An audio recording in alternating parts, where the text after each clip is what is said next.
कृषी मंत्री माणिकराव कोकाटे यांच्या 2 वर्षाच्या शिक्षेला नाशिकच्या सत्र न्यायालयानं स्थगिती दिलेली आहे. मात्र ही स्थगिती देताना त्यांच्या मतदारसंघामध्ये म्हणजे सिन्नर विधानसभा मतदारसंघामध्ये पुन्हा निवडणूक घ्यावी लागेल. पुन्हा निवडणुकीचा खर्च होईल. जर स्थगिती दिली तर हा सर्व खर्च टाळला जाईल अशा स्वरूपाचं निरीक्षण देखील कोर्टानं लावलेलं आहे. या संदर्भात माणिकराव कोकाटे यांची बाजू मांडणारे ॲडव्होकेट अविनाश भिडे आपल्यासोबत आहेत. त्यांनी या संदर्भातच आपलं म्हणणं हे कोर्टापुढे मांडलं होतं, युक्तिवाद केलेला होता. अविनाश भिडे आपल्यासोबत आहेत. सर, कोर्टाने नेमकं काय निरीक्षण केलेलं आहे आणि आपण काय बाजू मांडली होती? नाही, आम्ही अपील जेव्हा दाखल केलं आणि जेव्हा आपल्या कन्व्हिक्शनला स्टे मिळण्यासाठी जो अर्ज दाखल केलेला आहे, त्याच्यामध्ये अपिलातले काही मुद्दे जे मेहरबान ट्रायल कोर्टाने विचारात घेतले होते, ते कसे बरोबर नाहीत, जसे कायद्याला धरून नाहीत, असं आर्ग्युमेंट्स आम्ही त्यावेळेला केलेलं होतं. आता ही जी कन्व्हिक्शनला स्टे देण्याची जी प्रक्रिया आहे, ती तशी रेअर आहे. हा काही रूल नाही. कन्व्हिक्शनला सस्पेंड करणं हा नेहमीप्रमाणे होतं, ते rule. It's as if it is a rule. पण स्टे मिळणं ह्याला याच्यासाठी काही एक्सेप्शनल सर्कमस्टन्सेस लागतात. तर ती एक्सेप्शनल सर्कमस्टन्सेस आहेत का, असा उहापोह कोर्टाने त्यांच्या ऑर्डरमध्ये केलेला आहे. मध्यंतरी ती ऑर्डर मिळालेली नव्हती, तोंडी सांगितलेलं होतं, परंतु आता त्याचे सर्टिफाईड नकला आम्ही घेतलेल्या आहेत. तर त्या ऑर्डरमध्ये मेहरबान कोर्टाने आमचे मांडलेले मुद्दे जे होते ते कोर्टाने तर ग्राह्य धरले, परंतु त्याविषयी त्यांनी असं मत मांडलं की हे सगळे मुद्दे जेव्हा अपील फायनली चालेल त्यावेळेला हे विचारात घेण्यासारखे आहेत. परंतु स्टे द्यायचा की नाही याच्यासाठी जे एक्सेप्शनल सर्कमस्टन्स काय आहेत याचा उहापोह मेहरबान कोर्टाने आपल्या ऑर्डरमध्ये केलेला आहे. पहिलं त्यांचं म्हणणं असं होतं, मेहरबान कोर्टाने असं ऑब्झर्व केलेलं आहे की जी काही केस आमदार कोकाटेंवरती आहे किंवा होती, तर ती त्यांनी 1989मध्ये जे ॲप्लिकेशन दिलं 3 अमेंड मिळण्यासाठी आणि त्याच्यासाठी जी ॲफिडेविट दाखल केली, तर ती 1989मध्ये केली होती. परंतु मेहरबान ट्रायल कोर्टाने मात्र जे त्यांच्या आर्थिक परिस्थितीचा जो विचार केलेला आहे तो 1992 पासूनचा केलेला आहे. आणि हा मुद्दा आम्ही निदर्शनास आणून दिला की 1989ची त्यांची काय आर्थिक परिस्थिती आहे याबद्दल कुठलाही पुरावा कोर्टापुढे आलेला नाही. दुसरा एक मुद्दा म्हणजे मी आता एक्सेप्शनल सर्कमस्टन्स कोणते मेहरबान कोर्टाने धरले त्याबद्दल बोलतो आहे. दुसरा महत्त्वाचा मुद्दा मेहरबान कोर्टाने त्याच्यामध्ये विशद असा केला आहे की स्टे जर दिला किंवा स्टे जर दिला नाही तर कोणत्या काय काय परिस्थिती निर्माण होणार आहे, त्याच्यात कुठे काही त्याचा बॅलन्स मेहरबान कोर्टाने साधलेला दिसतो. जर स्टे दिला नाही तर representation of people's act section 8(3) प्रमाणे ते डिस्क्वालिफिकेशन आहे, कारण त्यांना 2 वर्षाची शिक्षा झाली होती. आणि 2 वर्ष किंवा 2 वर्षाची शिक्षा ज्यांना MLA किंवा MPंना झालेली आहे अशा MLA किंवा MPंचं डिस्क्वालिफिकेशन धरलं जातं आणि त्यांना त्या पदावरती राहता येत नाही. तर आता ह्या केसमध्ये आपल्या केसमध्ये नुसते ते MLA नव्हते, तर ते कॅबिनेट मिनिस्टर आहेत.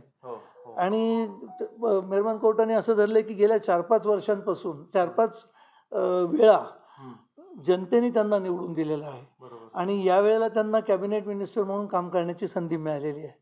त्यामुळे आमचं आर्ग्युमेंट असं होतं की आज ते संधी त्यांना आहे. अपील पेंडिंग आहे. अपील कधी चालेल, 6 महिन्यात चालेल, 1 वर्षात चालेल किंवा 2 वर्षात चालेल याची शाश्वती नाही. आणि आज जर स्टे दिला नाही तर त्यांना आज ती संधी मिळणार नाही काम करण्याची.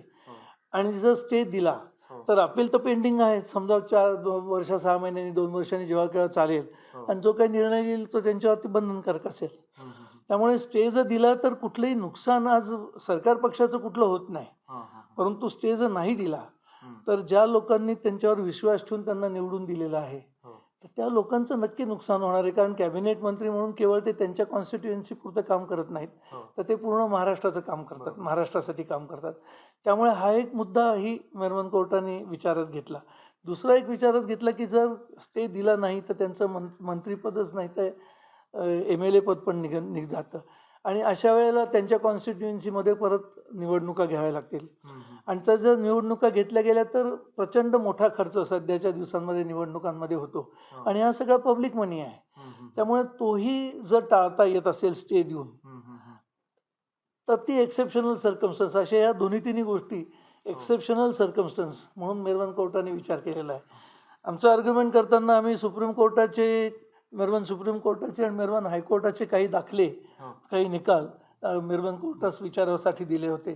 त्याच्यामध्ये सुद्धा असंच म्हटलेलं आहे की कन्व्हिक्शनला सस्पेंड करणं ही नेहमीची पद्धत आहे, परंतु स्टे देणं हे एक्सेप्शनल सर्कमस्टन्स आहे.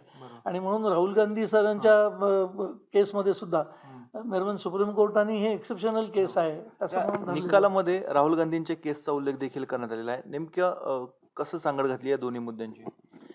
नाही, दोन्ही केसेस वेगवेगळ्या आहेत, फॅक्ट्स वेगवेगळ्या आहेत. परंतु 2 वर्षापर्यंत शिक्षा त्यांना पण झालेली होती, 2 वर्ष.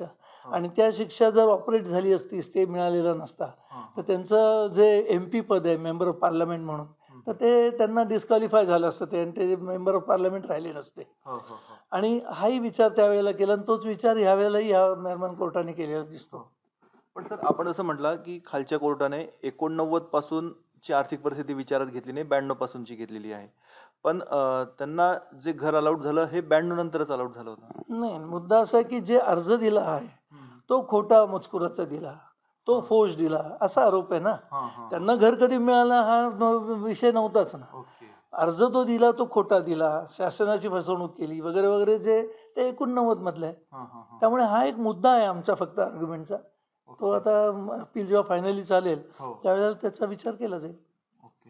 आणि सर, आणखी कुठले प्रमुख मुद्दे ह्या निकालामध्ये विचारात घेण्यात आलेले होते मेहरबान कोर्टाकडून? तसे बरेच मुद्दे प्रमुख आहेत, परंतु जे मुद्दे कोर्टामध्ये मांडायला पाहिजे ते आता मी म्हणजे मीडिया पुढे तरी मांडता येणार नाहीत मला. नाही, निकालामध्ये कुठल्या कुठल्या मुद्द्यांचा? नाही, हे 3-4 मुद्दे जे मी आता बोललो त्या मुद्द्यांचाच उहापोह मेहरबान कोर्टाने स्टे देताना केला आहे. आता सर, जे विरोधातले पक्ष होते ते हायकोर्टामध्ये गेलेले आहेत, काहींनी जनहित याचिका देखील दाखल केलेली आहे. तर पुढची प्रक्रिया कशी असणार? त्यांनी काय जनहित याचिका दाखल केली आहे किंवा हायकोर्टात गेलेत हे खरं तर मला आत्ता आपल्याकडनं कळतं आहे. तशी काही नोटीस अजून आमच्या पक्षकाराला किंवा माणिकराव कोकाट्यांना मिळाल्याचं माझ्यापर्यंत तरी आलेलं नाही अजून. त्यामुळे मला काही त्याच्यावरती वक्तव्य करता येणार नाही. पण आता ह्या केस संदर्भात जरी स्थगिती मिळाली असली तरी अपील हे खालच्याच कोर्टात चालू आहे. अपील हे नाशिकच्या सेशन्स कोर्टात चालणार आहे. आणि हे जे आपण मगाशी म्हटलात की आत्ता स्टे देतोय, परंतु याचा विचार हा केव्हा केला जाणार? म्हणजे हा जो निकाल दिलेला आहे याचा विचार? स्टे जरी दिलेला असला कन्व्हिक्शनला, केवळ रिप्रेझेंटेशन ऑफ पीपल्स ॲक्ट कलम 8(3) बाहेर येऊ नये म्हणून तो स्टे आहे फक्त. परंतु अपील पेंडिंग आहे, त्यामुळे कन्व्हिक्शन ट्रायल कोर्टामध्ये झालेलं आहे, फक्त त्याला स्टे आहे. त्यामुळे अपिलाचा निकाल लागल्यानंतर जी काही परिस्थिती निर्माण होईल ती परिस्थिती आपण बघू त्यावेळेला. एकूणच आपण बघतोय की नाशिकच्या सत्र न्यायालयाने सारासार विचार करून निष्कर्ष नोंदवलेले होते आणि माणिकराव कोकाटे जे राज्याचे कृषी मंत्री आहेत त्यांना दिलासा मिळालेला आहे. परंतु खालच्या कोर्टाचा निकाल आणि त्याचबरोबर सत्र न्यायालयाने दिलेला निकाल, या दोन्ही न्यायालयांचा निकाल हा अंतिम सुनावणी ज्यावेळेस होईल, अपील पूर्ण ज्यावेळेस होईल त्यावेळेस केला जाईल. मात्र तत्पूर्वी माणिकराव कोकाटे यांच्या समोरच्या अडचणी कमी होत नाहीये, कारण त्यांच्या विरोधात जे पक्ष होते ते आता उच्च न्यायालयामध्ये देखील जात आहेत. कॅमेरामॅन मयूर बारगेजेसह मुकुल कुलकर्णी, ABP माझा, नाशिक.